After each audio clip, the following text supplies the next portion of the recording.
Yo, welcome to the TBS trading course, and in today's video, we're going to look at something called external and internal range liquidity, or internal and external range swing highs and swing lows.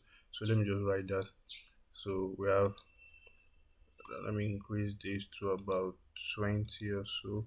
So we have something called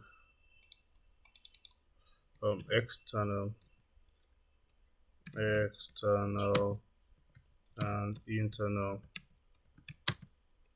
mm,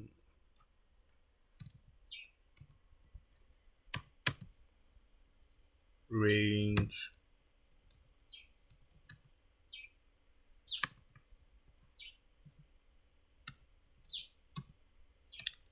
no, it is actually external and internal range liquidity, but you most likely watch this video before you watch the video on what liquidity is. So let me just call it external and internal range swing highs and lows. So don't worry, you're going to get what I'm talking about very soon. So the reason why this video is coming in as extra is because I actually didn't plan to teach this initially. So, but one of the students, one of you guys actually reminded me of it that I haven't talked about this. So, now what's this all about? So, if you look at, for instance, if you look at this stuff from and we start looking at maybe we want to start talking about what trend we are in, for instance. Okay, this is obviously coming down, so this is actually a downtrend, right? So this is going to be our let's start from here. Let me start from here. This is going to be our this will be our low, our high. It's going to be our lower high. This is going to be our lower high. This is going to be our lower low. Just forgive any mistake I make. A lot of you guys just get the context. This is going to be our lower high. This is going to be our lower low. This lowest low is going to be our lower low. Then, oh sorry, this low is going to be our lower low. When price breaks this low, this is going to be the next. Let's draw it on a horizontal line to make it easier. When price breaks this low, that's here.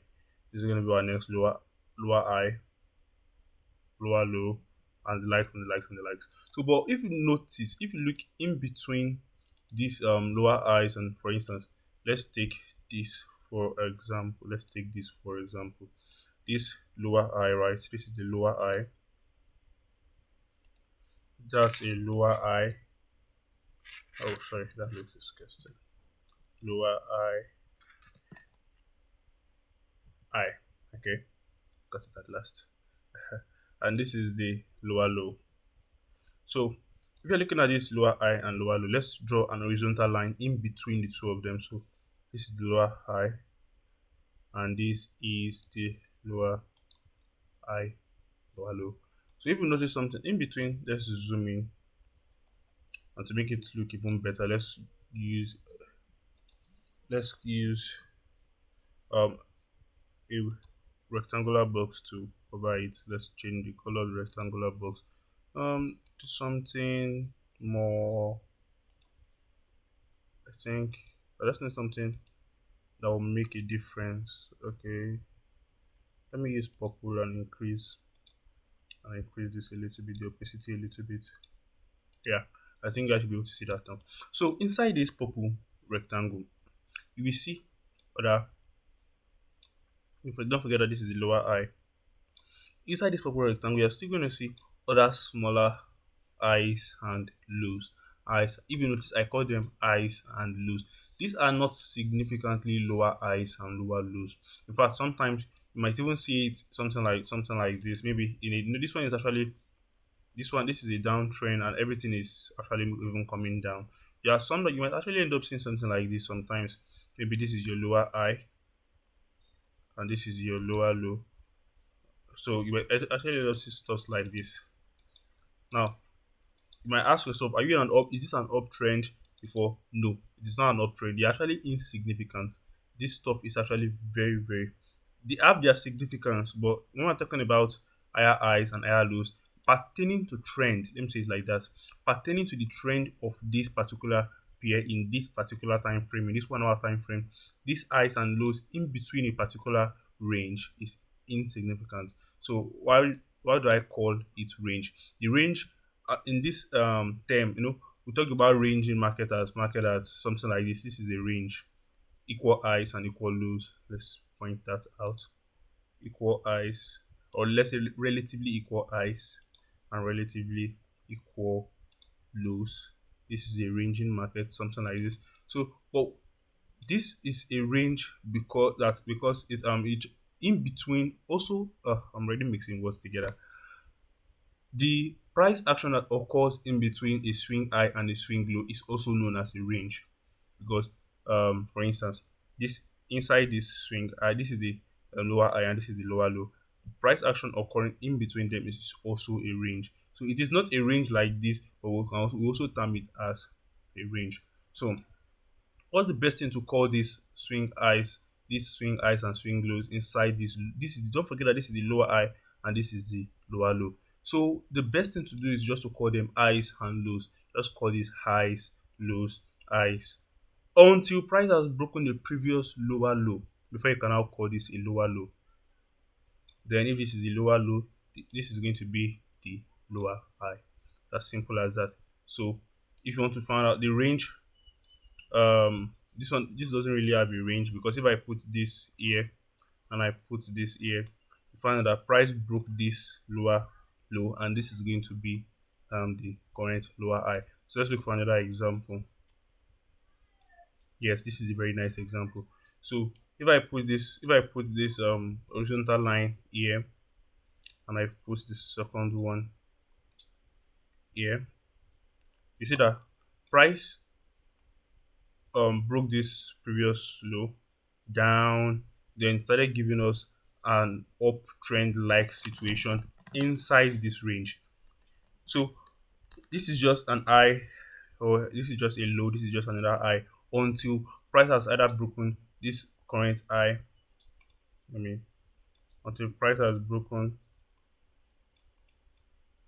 this current lower high, or this current lower low. So until price breaks this, either this lower high or lower low, this is just a high, a low, a high. So once price breaks this lower low, this becomes a lower high.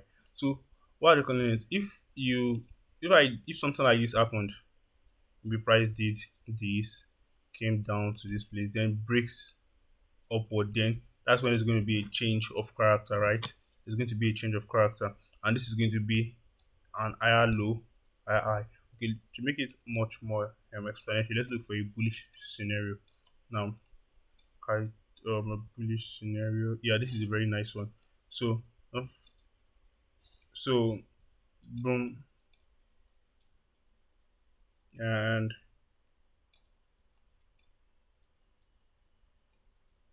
boom. This is the higher high. This is the higher high, and this is the higher low.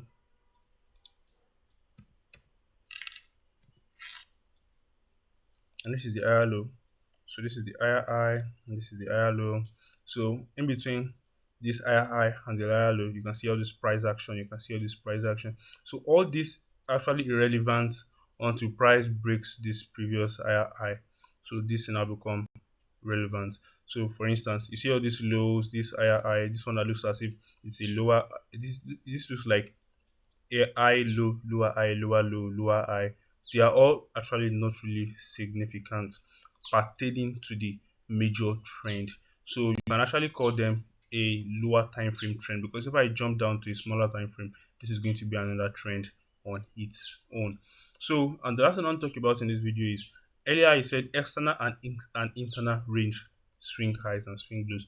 All we've been talking about since is just the internal range swing highs and swing lows, that is within a range. While the external range swing highs and swing lows is what we've been talking about since the beginning of this structure, that is the normal higher highs, the higher highs and higher lows that forms outside this range. Inside this range we have this small higher highs and lows. These are the internal um range swing highs and lows. While the one that happens outside this, they are called the external range. They are called external range swing highs and lows. And the external range swing highs and lows actually have more effects. They have more effects pertaining to the trend. They are the deciding they are the deciding swings of the particular trend. So for instance, if we have something like this, if this is my high and this is my low, and I have something like this,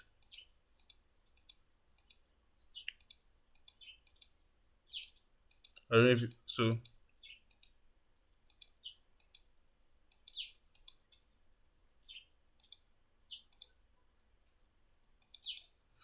if this is my high and this is my low, let's draw two horizontal lines.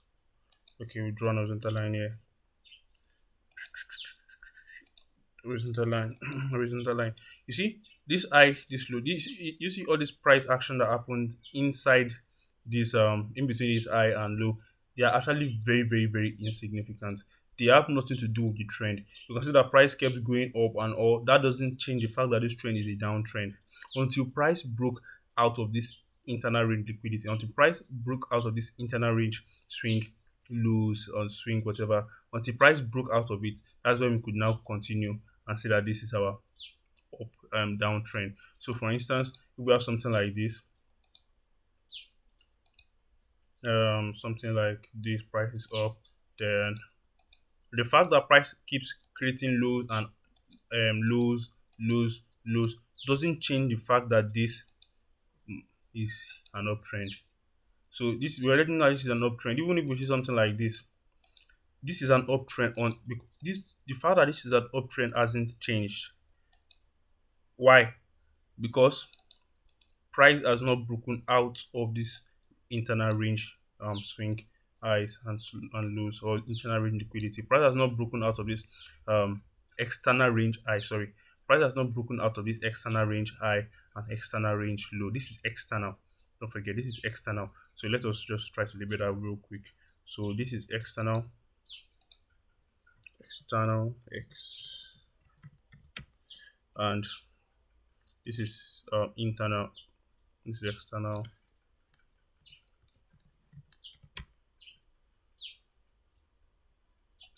and this is everything here is internal.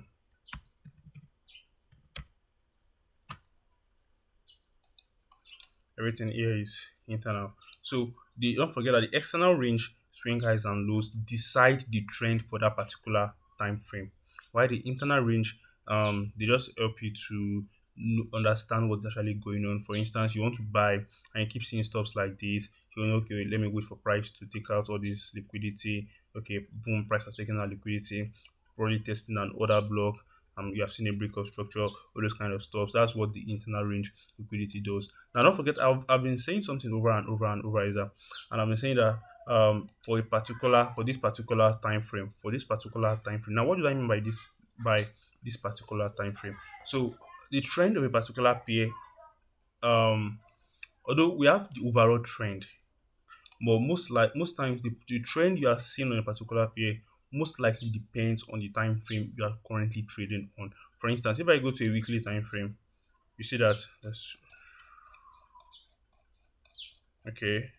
You can see that the weekly time frame is actually it it's actually in an uptrend. It was previously this is an uptrend, it was previously in a downtrend, then boom, price broke this swing high and it's now back to an uptrend. Let's jump down to the daily time frame. Daily time frame is currently in a downtrend. As you can see, this is the forget all this. Forget all this. I told you that the what determines the trend is the major the external swing highs and lows. So if we have to look at the external swing highs and lows, this price was still in an uptrend here. Here, this is the external swing high. Where's our horizontal line? This is the external swing high, and this is the external swing low. Here, just right here. Then what happened? Price broke the external swing high and came below the external swing low. That is, broke this low, this higher low, which changed the trend from an uptrend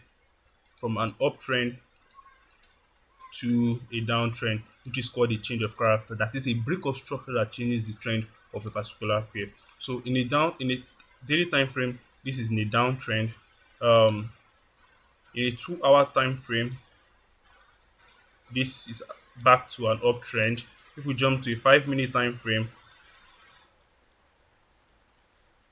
price is most likely this is just consolidating, going up and down, going up and down. So I'm going to have to stop here today because the rain is falling. So I hope you guys actually understand the point, the difference between an external and internal um, range, um, swing highs and lows. See you guys in the next video. Thank you.